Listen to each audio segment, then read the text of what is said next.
Assalamualaikum warahmatullahi wabarakatuh. Salam sejahtera untuk kita semua. Video kali ini saya ingin membahas tentang kasus yang sedang viral, yaitu penganiayaan seorang anak dari pejabat Direktorat Jenderal Pajak untuk kantor wilayah Jakarta Selatan. Terbilang sadis karena direkam, kemudian rekamannya beredar, dan di situ juga menyebutkan kata-kata silahkan lapor polisi, nggak takut lapor polisi. Bahkan kalaupun yang dianiaya itu meninggal, itu juga dia tidak khawatir begitu. Dan bahkan di video yang lain dia sempat melakukan selebrasi sementara korban tergeletak di dekat dirinya melakukan selebrasi.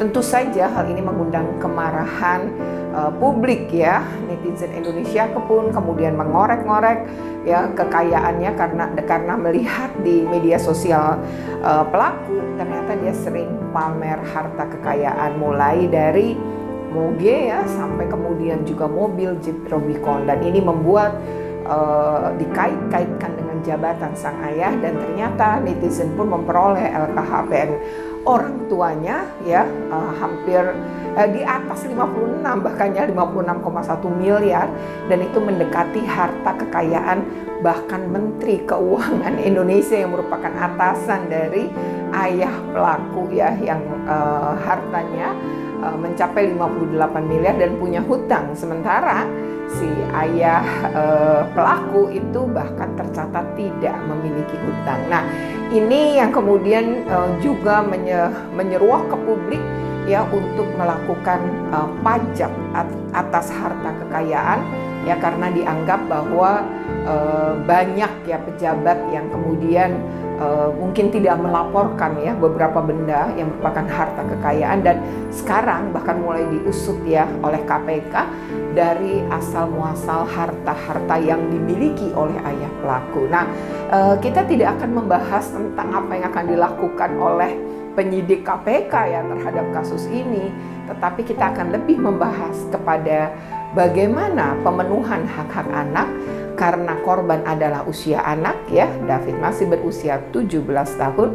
Sementara ada keterlibatan anak di sini, yaitu A yang merupakan pacar dari pelaku yang masih berusia 15 tahun. Nah, bagaimana kemudian kita akan membahas? Sebelumnya jangan lupa untuk di like, share, comment, and subscribe. Bagi yang belum subscribe, segera subscribe untuk terus terupdate dengan video-video pendidikan dan anak.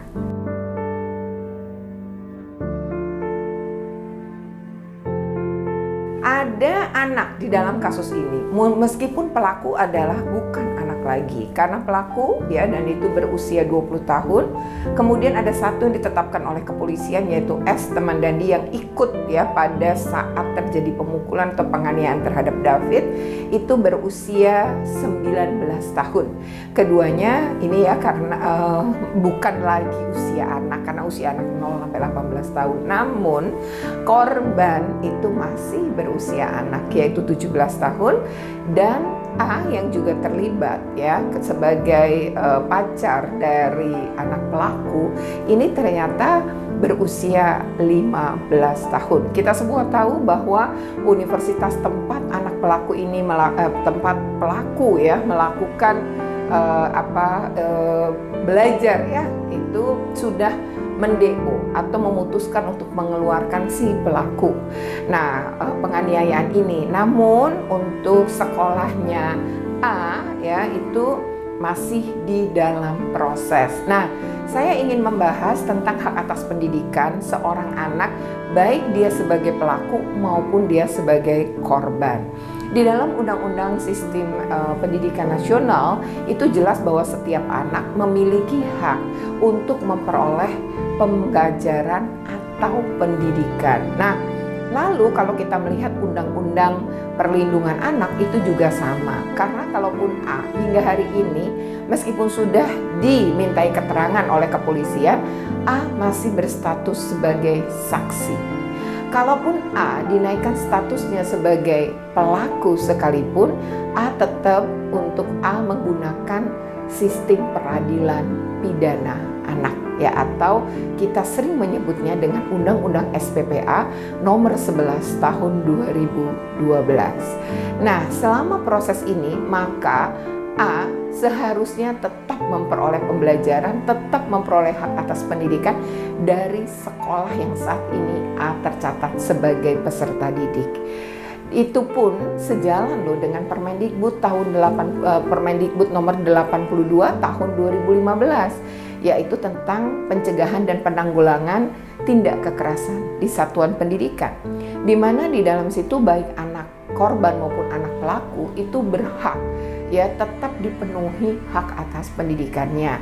Nah, mau seperti apa pemenuhan haknya itu tentu soal teknis yang bisa dibicarakan ya, tetapi ya kalau kita kemudian mendeo A gitu, sekolah melakukan DO terhadap A, maka sebenarnya sekolah melanggar berbagai hak tadi, karena A ini bukan orang dewasa, A ini anak gitu ya, dan anak ini dilindungi lewat Undang-Undang Perlindungan Anak dan juga lewat Permendikbud 82 tadi gitu loh. Jadi dia tetap punya hak untuk mendapatkan pembelajaran atau pendidikan.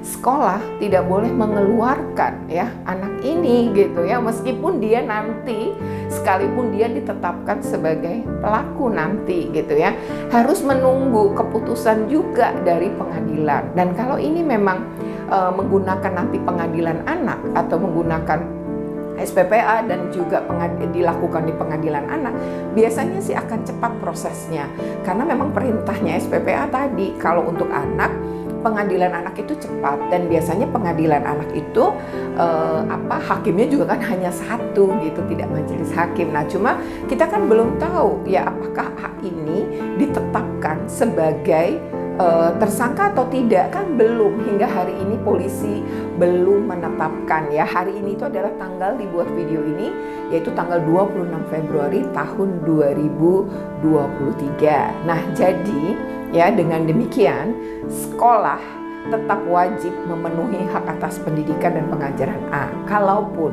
A tidak melakukan pembelajaran tatap muka karena masalah psikologi, karena kekhawatiran A misalnya atas sikap teman maupun lingkungan sekolah, maka A berhak diberikan pembelajaran secara daring atau dengan pembelajaran jarak jauh. Artinya sekolah tetap memberikan, apakah teknisnya orang tuanya mengambil ya tugas, soal atau apapun bentuknya dari sekolah, kemudian diberikan kepada A di rumah, A mengerjakan, dan pada saat mengambil yang berikutnya orang tuanya juga mengantarkan yang diisi atau yang sudah dijawab oleh A gitu ya, kemudian atau tugas-tugas mungkin bentuknya merangkum, membuat tulisan dan lain-lain, maka itu bisa dilakukan di rumah yang kemudian diserahkan ke sekolah. Semua prosesnya akan dilakukan oleh orang tua, baik mengambil ke sekolah maupun mengantar kembali ke sekolah. Tetapi hak atas pendidikan A harus tetap dipenuhi. Ingat ya, A ini masih usia anak ya, jadi kalaupun punya kesalahan-kesalahan, seorang anak itu harus tetap diberi kesempatan memperbaiki diri dan juga tetap terpenuhi hak-haknya, karena kita bicara tentang undang-undang. Jadi ini perintah peraturan perundangan. Jadi kalau tidak dipenuhi justru terjadi pelanggaran. Jadi sebaiknya sekolah sabar ya, menunggu sampai kemudian jelas apa status A. Yang kedua, kemudian sudah ada proses pengadilan yang sifatnya tentu sudah keputusan final ya. Jadi kita tentu akan menunggu bersama perkembangan dari kasus ini.